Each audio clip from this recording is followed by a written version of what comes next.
It's definitely perving, I'm not gonna lie. You can appreciate a good thrusting.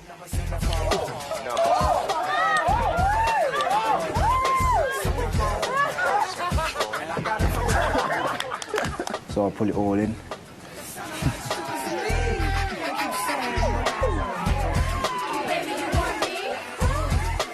Oh my god, it's like soft porn almost. He went full on. He went full on, like.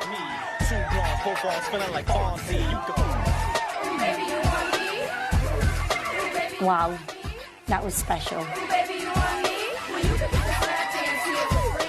So joining me today, I have the incredible Idris Virgo. The one, the only. Exactly.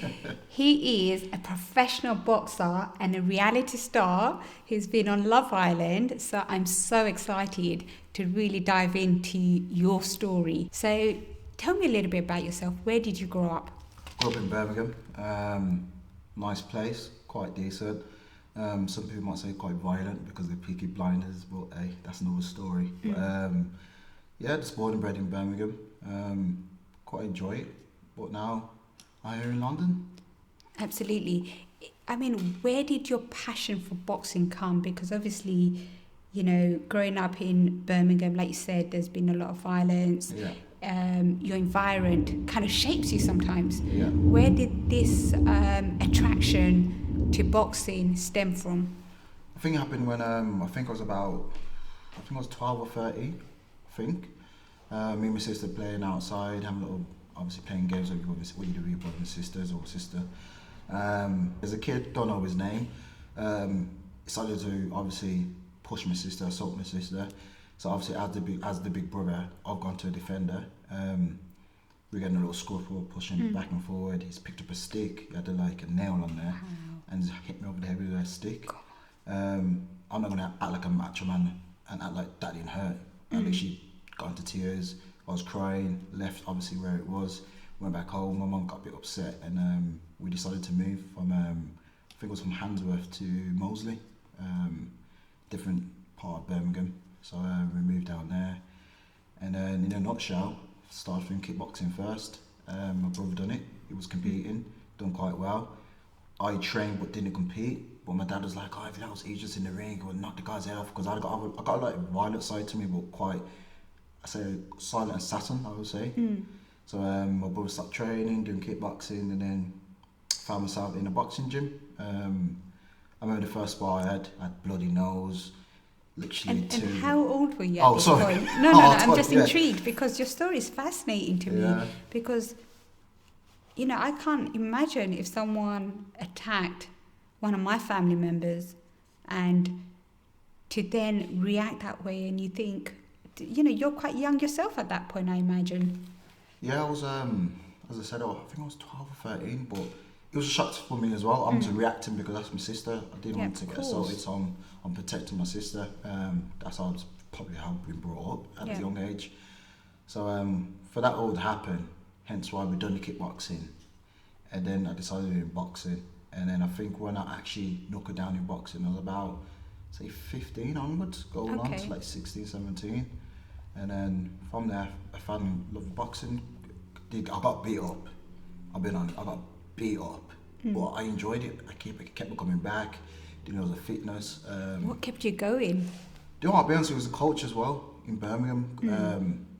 He used to obviously have his background story, so he's kind of like mentoring the kids. He was bringing the kids up in that community. So the gym was in Birmingham, DNA. That's what it was called, down Sturchley. So I looked up to that coach as a big brother or like a dad kind of figure, because he was showing me the kind of ropes and what to do and make sure people don't bully you and take the piss out of you. And that mental toughness is what he brought. Absolutely. So you have one sister and you have an older brother? I've got 4 sisters. 4 sisters? Oh, Four wow! Sisters, 2 brothers, and that's because my dad's couldn't keep it in his pants. So you started off with kickboxing, but you knew boxing is the one that you're actually being challenged. Yeah, I would say. I think boxing found me in that sense, because kickboxing was able to use your legs and all sorts. But boxing was more kind of was calling me playing chess, and yeah, I enjoyed it. I really enjoyed it. My first fight was a white collar fight. I came out like I won the fight, posing, everything. Yeah. And then I got my hands kicked to me. Like literally, yeah, literally, it was quite embarrassing. And from there, I wanted to quit. I'll be honest with you, I wanted to quit. This ain't for me. How we lost this fight. The guy wasn't up to my level, but a part of me said, one more. You got one more fight in you, and then just show people what you can actually do. Absolutely. So I fought again, and then I knocked the geezer out in the second round. Amazing. Yeah. So from there, I thought, you know, I got buzz. What is your driving force? Driving force. What motivates you? Probably my mum, what motivates me the most. My mum, yeah. I want to give her a good life. I think boxing is the way I could do that for her. Yeah. And I want to show the kids like anything's possible, because I didn't get this handed to me on a plate. I didn't wake up and say I wanted to do modelling or I wanted to go on TV, or, you know, I had to graft and get to where I was. So I'm trying to set an example for the younger generation and make people believe no, it's not the final answer. You could get up and do whatever you want to do. Or maybe my school teacher told me back in the day, saying, Idris, you're not going to amount to anything, because I've got a bit of problem of like, probably say reading, or like sometimes I might not say stutter, but I can't pronounce certain words. And I have the same problem. Yeah. I'm dyslexic. Oh yeah, so yeah, And- same here. But that hits home when my teacher said that, you're not going to Yeah. rely to anything because you're this. And I've got that thing in my back of my head where I think, I've got to prove you wrong. Okay. You know what I mean? Yeah. So it's really nice to see that you've got this inner resilience. Yeah. Because growing up, my parents never believed in me. Yeah. And then no one knew what dyslexia was back then. So they always saw me as the dumb one. You know, my siblings were always smarter than me. Yeah. They were more street smart. I was very creative. This is why I love sport, because I get to express myself in a different way and not in a very formal manner. Yeah. I then went on to go and get a degree in architecture, Oh, but yeah. I had to really knuckle down and work harder than everyone else. And it wasn't because I was trying to prove something to my parents. It was because I thought, well, no one believes in me. I've got nothing to lose. I am just going to keep pushing the boundary and see what else I can achieve. And I think I shocked everyone, because they thought, this girl's not capable of anything. She doesn't, you know, my parents didn't even think I could get a job, Yeah. let alone go and get a degree and then support myself. So I can truly appreciate where you're coming from, where you do want a better life for your parents, and academically, if your teachers are putting you down because you see them as your role models, Exactly, yeah. you look up to them, and you need, you know, we grew up in a society where we do want validation. You found your passion in boxing because for you it was like a chess game. Yeah, I would say that, because I believe everything happens for a reason, and I got like a shake-up call or a sign to pursue boxing in that sense. While I was boxing, I also worked on a railway, so I was a railway engineer, and then people in railway engineering said you need 2-3 years to get these tickets X, Y, Z. I done my apprenticeship, A-stat. I always give 110% whatever I do. So while I was doing boxing, I was actually doing, I'm going to be the best railway engineer out there. I think after 6-8 months, I got my cost ticket, and then after that, I got other tickets. Then I was a supervisor. I was literally getting paid more than the supervisors on track. So long story short, what happened was I was on site. I was mentoring a guy. I called him my little apprentice. His name's Ahmed. I had a phone call on the radio. Idris, please come to the office and bring Ahmed with you. Okay, that's quite interesting.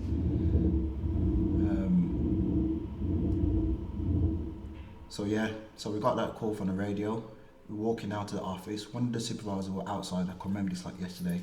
He was pacing around, and it was raining. I was like, why is he outside and it's raining and he's pacing around? This doesn't feel normal. Went to the office. All the doors were literally like shut. So I was walking like a tunnel, like on the Matrix. It was like a literal tunnel. Gone to one of the rooms, opened the door. I seen about 15 police officers, fully armed and everything.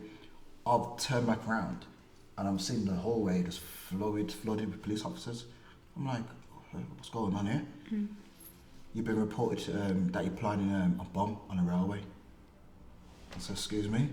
Yeah, so we gotta literally question me, took my phone off of me, everything. I'm like, how does this make sense? Check my criminal record, I've got like, what does this make sense?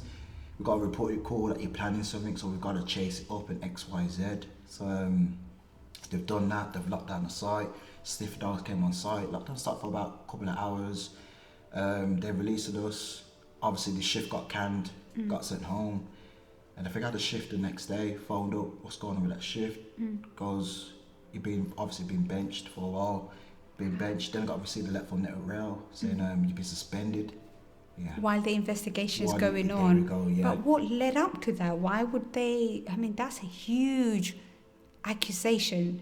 And Massive. Mentally, I would just be, what the hell's going on? Yeah, I was losing the plot because you gotta remember we get paid on railway, we get paid each week, so if I'm relying on that money to come through and then I'm being suspended, that money ain't coming through. So I'm saying, what's going on? Like, I need to be working, you're suspended, we're investigating X, Y, Z. Then in that meantime, as I said, mentally I had to do something to occupy myself, and hence why I went back to like, I was training hard 2-3 times a day, and I realised, you know what, this is where the passion comes from. I need to be trained, I need to be boxing, but at the same time, I was thinking, I put all my eggs in one basket on the technically on the railway. Yeah. And because someone's jealous and envying what I'm doing, I'm obviously getting paid more than them. Why would you do that? I'm doing something right, but now you're affecting my life. So I was suspended for, I think it was about, I'm sure it was about 6 months, I think I was suspended for. Then when I came back to railway, it wasn't the same. Do you think this is something that even when I was speaking to Nigel, who's an Olympian, he was talking about how important it is to have mentor, to seek out a mentor in your life, because they really give you that objective perspective, because sometimes we're a bit emotional, we're too in our head, and it's nice to be able to take yourself out and have that guidance, especially as a young person growing up, and you've got so many distractions, so many temptations, so many things that can take you in the wrong path, and everything is just a decision away. What are your values that shape you and who you've become, like you said, because your journey, your experiences builds your character. Yeah. Well, probably say values for me is just being who I am now. Like, I'm not too bothered about what people think. I'm not too forced in that sense. As you said, I would go through my messages and I use the bad comments for fuel. Before my fights, I'll literally go through my comments because I already know they're going to put hate in there. And that'll give me my fuel for my fight. Wow. So it's like an extra, like, reserve package for myself. Like, I'm ready for my fight. People say, oh, put your phone down, don't listen to you, like, focus on your fight. I need that, so I'm like, you're quite, it's like reverse psychology, isn't it? Yeah, I need that, because then as soon as I say, oh, you're gonna do crap, you got no power. Yeah, okay, watch. When I come out of this ring, I want to show everyone what I can do. And to me, I think that's what works. Who's been your inspiration? Inspiration? That's a tough question, to be honest with you. Sounds bad, but... No, it's true, because... I'll probably say myself as my inspiration. Amazing, wow. I'll probably say myself, because I've done this from the ground upwards. Like, I've never asked for a handout. I don't want anyone or anything to take away from what I've earned and what I've made for myself. And I am still growing at the moment, but I would love to give my wisdom to other people, like younger generation. I just love that. So you turned professional. Yeah. What made you turn professional, and took me through that journey? To be honest with you, it sounds bad, I don't know white collar. I was doing amateurs, and I think by the time they took out the head guards or something like that, so they took the head guards out, I've turned around to my goals. I'm fighting the amateurs, again, punching in my head, and I'm not getting paid. Why don't I just turn pro? Yeah, it makes sense. Why don't I just turn pro, just make some money out of it? And he goes, yeah, why not? And what's been your biggest setback, and how did you overcome that? In a fight or before a fight? I think just in life in general, because I think you can have setbacks, personal life, in your career life, and it's how you deal with it and how you rise above it, I guess. I'll probably say there's family issues was probably one of my, probably would have been a setback. Took some time off. The there's a lot going on behind closed doors what people don't know about. Well, there's a lot of setbacks, but I think I'm mentally strong just to push that at the back and carry on. Do you feel like you have to compartmentalize? This is work, this is home life, and then this is how you keep yourself sane and motivated? Yes, I've learned how to separate the two, or separate the three, because obviously being in the reality TV industry, you've got to learn that people online, you haven't met them, but they're celebrities as well. They might give you beef online, but that's just building you both up. So you've got to learn that's online, but when you meet each other, it's nothing personal. It's just what we're going to do to keep in the public eye. Some of them can't do the both. Some of them take that personal. So What has that experience taught you? What has been your greatest lesson being in the public eye? Be yourself. Be a fun character. I don't take it too serious. You gotta remember what you signed up to. You're signing up to be in the public eye, so technically you're in everyone's living room day in and day out, and they watch you with a cup of tea and biscuit. And they think they know you. Exactly. So some people are gonna hate you like Marmite, and some people are gonna love you like salad cream. So so you just gotta take it in the palm of your hand, and I've learned that. Okay, I've got a question for you. So, you already had 2 fights, 2 wins before you went on Love Island. Yeah. What was the attraction to go on a reality TV show? Did you feel like it will enhance your career, your boxing career, your profile? That was never in my mind. Will it be a vehicle for something else? No. All of that was not in my mind. I wanted to find a bird. Oh yes, I completely forgot about that. Nah, there's me thinking like a boxer, like strategic. Nah, legit. I wanted to find a bird. Bless. Nah, seriously. And then I think that. Probably didn't. Why I didn't last too long in there because I wanted a bird. It's crazy. I saw the part where you were doing is it the fireman drill? Oh yeah. And you have to kick down the door and rescue the lady. Imagine I'd done that with no music. There was no music for that. But I wanted to find a bird. Okay. It was nothing to do with boxing. Did you find anyone? No. No? I got kicked out. I know you got kicked out, but people always kind of reconnect outside that world. I'm reconnected, but I'm sure everyone's dying to know. Are you single then? Oh yeah, I'm still single. Oh, really? From 2018. But what are you looking for? I'm looking to settle down, but I'm looking to settle down, but it just depends if the right person comes and then. Yeah. But what is it? Is it the connection? Is it attraction? What is it that you look for in a woman that you think, you know what, this is what I like in a woman? No, it's quite hard because my taste changes half the time, but she got to be down to earth, family orientated, she got to know what she wants. You want your soulmate? Yeah. Your best friend? That's it, yeah. Love to go to the gym. Quite chilled, and I see I'm getting quite old, so I need to pop out some kids like my dad. You know what I mean? Well, I'll have 7. Use those great genes. Yeah, I'll have a couple. Why do you think they selected you? What was the skills that you brought to the table, and they thought, yeah, we love Idris, we want him on the show? I'm outgoing, just like that fireman scene. Like I just you went for it. I just went for it. You know what I mean? I just went for it. I had a little bit of joke. Don't take myself too serious.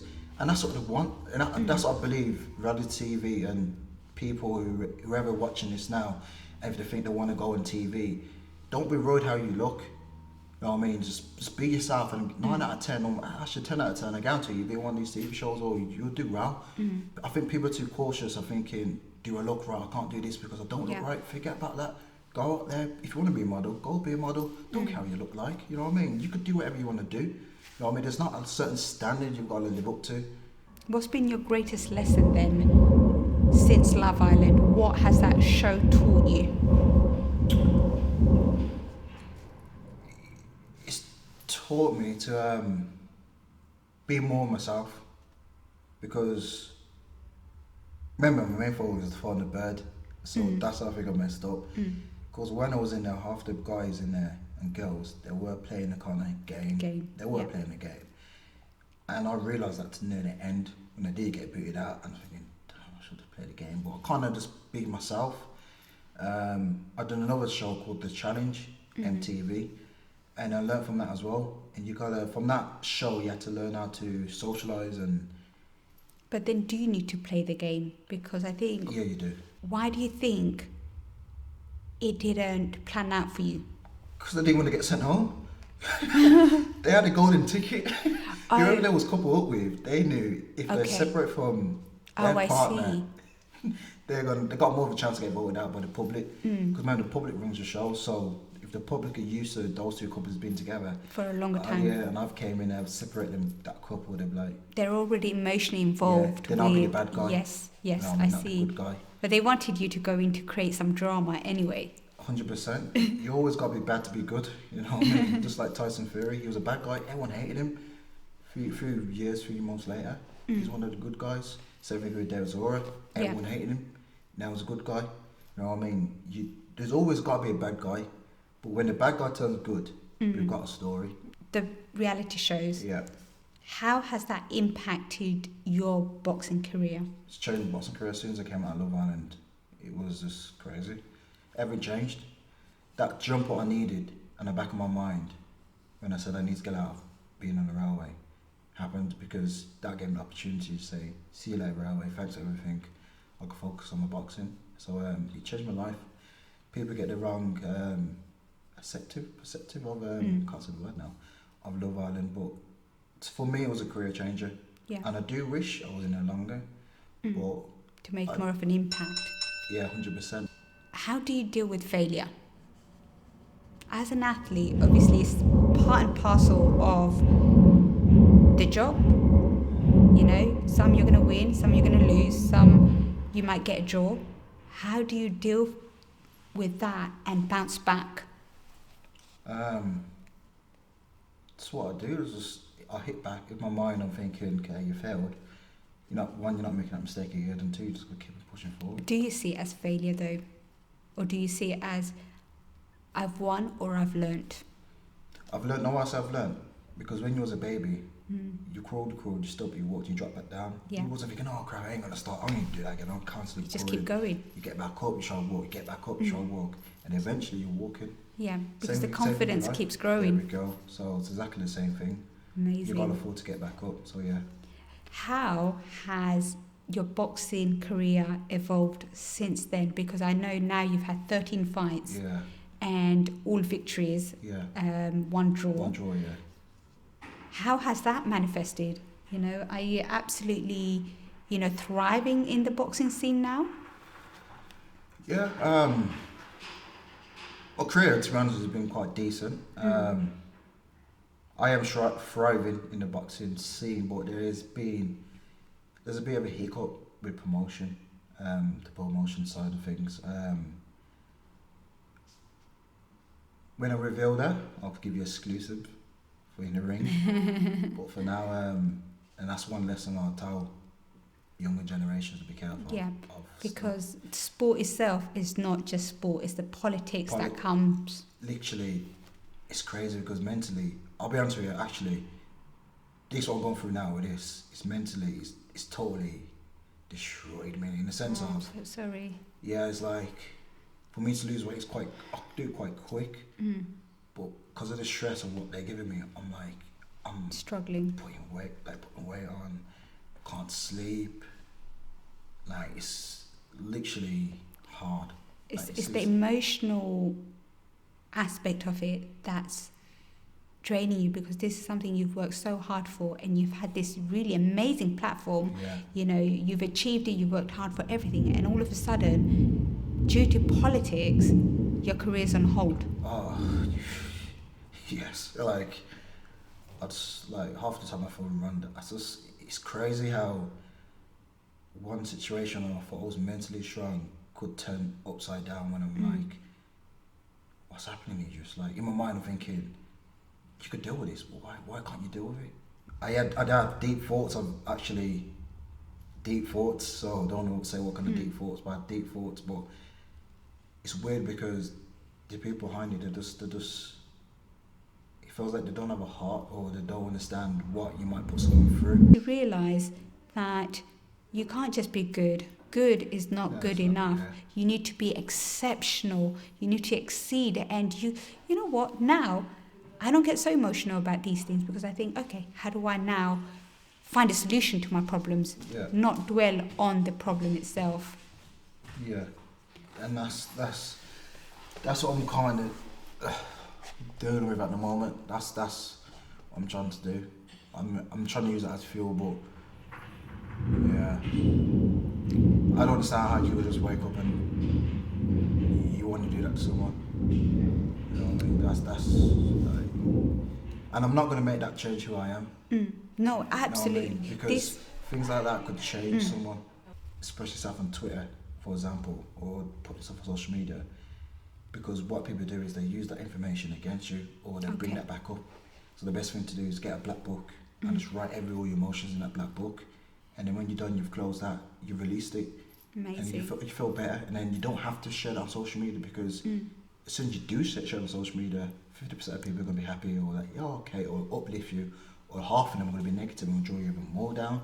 That's really wise, because a lot of the times we see things from our perspective and we forget that actually everyone's perspective is different, everyone's opinion is different. The same truth can be seen in different ways, and it's important for us to be able to put ourselves in other people's shoes and say, okay, let's evaluate this and think, take myself out of it and find something that, every truth is half truth. So you would have thought it was a bit of a do-do, didn't you? You would have thought, this guy's a bit of a cocky on. Do you know what? I didn't know that. This is why I find everyone, like, getting to know people is an understanding where they come from and what, we all grew up with some sort of traumas, and people find it hard to be vulnerable. Yeah, because of social media. Social media, perception, we all have, our own self-image. What advice would you give to anyone that wants to step into sport? Try not to take it too serious. It's just a fun laugh, it's a fun game. I think when you take it too serious, it's when you put too much pressure on yourself to try to perform or try live up to the part. Treat it like riding a bike. You're just having fun, just trying to figure it out. What does success look like to you? Success, make sure my family's all well off, especially my mum. Obviously when I have kids, give them what I couldn't have, but make sure they earn it. Don't give nothing easy to them. Just live a happy life. Just give back as well. I feel as though, I've overcome so many obstacles, and I never look back and I think, I wish that didn't happen to me, because I think from those obstacles, I learnt the greatest lessons in life, and it's made me who I am. It's built my character. What's been your greatest obstacle, and how have you overcome them? Probably a hit on the head with that wooden stick first. That was an obstacle. The railway as well, overcoming that. And then just the rest of my life, it's built a mental toughness. And that's why. But when you come out of it, you're going to be even stronger. I think life never throws things at you that you can't actually handle. Life is always going to try and stretch you just a little bit more. And it's devastating at the time, but you will take something from it and you think, I'm still here. I'm still doing it. No one's broken me down. I was actually going to throw the towel and retire. I was just But we all have those thoughts, because I felt torn. I felt broken by this experience. I was in Vegas crying my eyes out and thinking, can I do this? I'm spending everything I have to be out there, and is it going to lead to anything? It's a gamble, isn't it? Isn't it? That no one understands how much you gamble, how much you invest in yourself. It's crazy, isn't it? And not just your career, your personal life. Yeah, exactly, I can't have a boyfriend, I can't have a husband, I can't have kids. I'm putting everything on hold as a woman, which is my natural instinct to be able to start a family, do this. Yeah. But I know I have a bigger purpose, which is I've done it in one spot. I've become a world champion. I know I've got the skill to really impact the world in a different way. And if I don't live up to that potential, I feel like I'm doing myself a disservice. What might be easy for me might be hard for you, and vice versa. I don't think we're in a position to judge anyone. Everyone's struggle is different. But, yeah, I have invested a lot into this. As you said, get into my saving just to make sure I do things right. And I do it because it's taken a lot. As I said, it drains you every day. It just drains you. And as I said, you gotta have that mental toughness just to be like, okay, don't give up. Just remember what you've sacrificed and how far you've come. And you're just gonna give it up. So it has to be for something. Yeah, you can't just throw it away. So the poet Rumi talks about this, that you have to welcome all your emotions and let them pass through, basically. You don't need to get attached, but you welcome all of them. We tend to suppress our dark side. People don't even know the dark side. How do you know your dark side, and how do you respond to that? For that answer, it's crazy. I'm going to relate this to training. Well, I done there's a guy called David Goggins. Yes. So I've done his challenge every 4 hours, 4 miles. So I've done that challenge, and then I think I got to the 7th run, and then the clocks went, I think it went forward. So instead of me having 4 hour rest, I only had 3. So my mind was on about, Idris, you can have extra hour because of the clocks. And the part of my mind goes, no, are you crazy? Yeah, it sounds a bit crazy, but in my mind it's like, no, forget that. You got to keep to your routine. You got to keep to your routine and do that. So I carried on and run, and then got to my 8th or 9th. I was like, I'm done. I ain't doing it. I couldn't walk. I was walking now, running like a granny, like a granddad. Like people look at me like, what is wrong with this guy? But from there I knew, like I dig deep. That's remarkable. And I got it done every 4 hours, 4 miles. One of the most powerful things that you learn through sport is that mental toughness. Everything not starts to give with up. your mind, yeah. It's like your body will give up before your mind. I remember like when I was in school, so I got a cold and then a cough. But then you're thinking, okay, because you heard they've got a cold, in your mind you're thinking, oh God, I'm going to catch that cold. Yeah, and I don't want to a try couple that. hours later, I'm ill. It's your mind playing games with you, and you believe, and your mind just transforms your body to think, yeah, I'm ill, but really you're not. So I always say, master your mind, you're a master of life. Absolutely. Absolutely. I think... Wait, does that even answer your question? I think I went off topic. No, it does, because I think this is the inner struggle is what we all face.